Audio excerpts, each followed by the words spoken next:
and of course about her still bullish stance on cryptocurrency. This is the first global, digital, private, rules-based monetary system in history. It's a very big idea. When we wrote the paper in collaboration with Art Laffer, you know Art Laffer, supply-side economics, Laffer curve, he said, I've been waiting for this since they closed the gold window in 1971. So he's been waiting 50 years for this, right? And he's so excited about everything crypto, but especially Bitcoin, because he believes, and it is true, monetary policy around the world is unhinged. It's not hinged to anything except human decision-making. And this is going to put discipline, rigor, back into these particular products you're talking about. Well, Bitcoin is, the monetary system is Bitcoin. And so, yes, why now for these? We've been working with 21 shares since I met Ophelia at an ETF confab in 2018.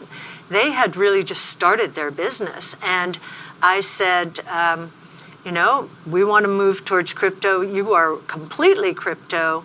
They were focused on the infrastructure, the regulations, really blazing a trail. They had to invent things in order to make this happen. And we knew that was not our core competency. And so but we did start talking. Our core competency is research on disruptive innovation.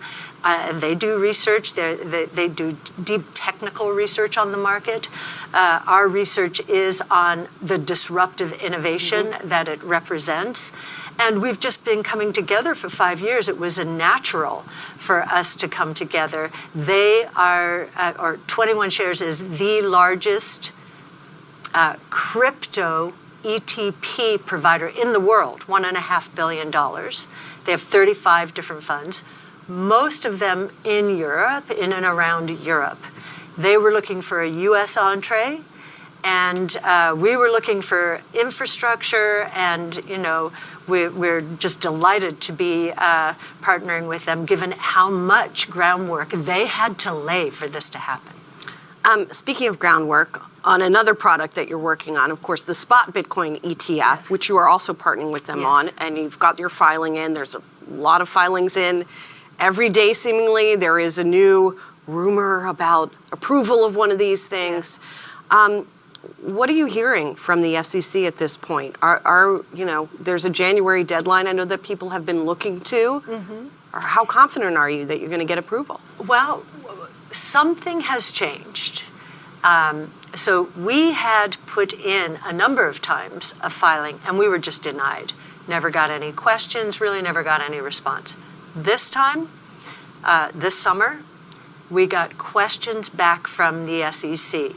Now, normally when you get questions from the SEC, you're just saying, oh my goodness. We were thrilled to get questions back because it means they're engaged now. Now, we have met a number of the research people at the SEC on the research side, and they are extremely sophisticated. They know what they're talking about, and the level of sophistication of their questions suggested, okay, now they're moving deeply into this. And we answered those questions. We have not heard back. That's a good sign too. They never tell you that you've satisfied them, but if you don't hear from them, that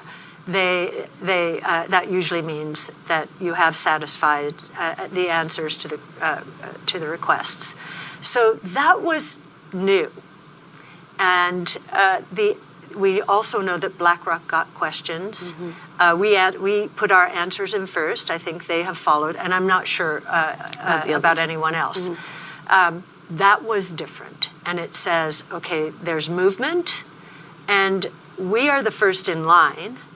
Just because we kept refiling, others gave up, and so, but we just kept refiling. We just kept, and we became first in line. So David against Goliath, right? And that's January 10th is the final deadline. They've been able to push it. It's very orchestrated. Push it but the final, they either approve or deny on January 10th. And, what do you think? Well, again, I mentioned something has changed. Right. That's good. The odds have gone up. There is only one wrinkle, just occurred to us in the last couple of days. They will approve a number at once. It won't be just one. That would be choosing a winner, given the way ETFs work. But we know Grayscale wants to convert to an ETF. I don't know how practical that is, or if the SEC will let them, or if they need a special dispensation. I just don't know the rules. Grayscale has said it will sue the SEC again if it denies the conversion. If they were to do that before January 10th, I don't know if that would throw everything up in the air again. I just For don't the know. others as well. For everyone. Right. Yeah, I just don't know. I don't know. So there's still a lot of unknowns out there. You mentioned you guys bought into Bitcoin at 250 way back when. So the return from 250 to 35, 36 looks pretty good. Yeah. But it's not 100,000 that I think you and I have talked about at various points, or even loftier numbers. Where are we in that cycle? I think, so if we look at the reasons that Bitcoin will scale, so our base case is today $600,000 to $650,000, and our bull case, based on the scarcity that is now developing, we're at roughly 19.5 million Bitcoin out there. There will only be 21 million ever, and we do believe that. We think that institutions, if the SEC blesses a Bitcoin ETF, institutions will feel like the coast is clear for them to pursue. And we know a lot of institutions have been researching crypto assets for a while and do agree that it is a new asset class. Bitcoin was the first in a new asset class. We wrote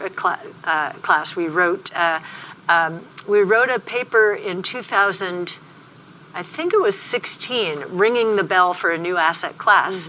And our director of digital assets said to me, "Do you realize that happened today? We rang the bell for a new asset class." I said, "Oh, I didn't make that connection." Anyway, so institutions understand when there is a new asset class, it's there's an opportunity to diversify and increase returns per unit of risk. That's very important. They've also learned that Bitcoin in particular can be a hedge against both inflation and deflation.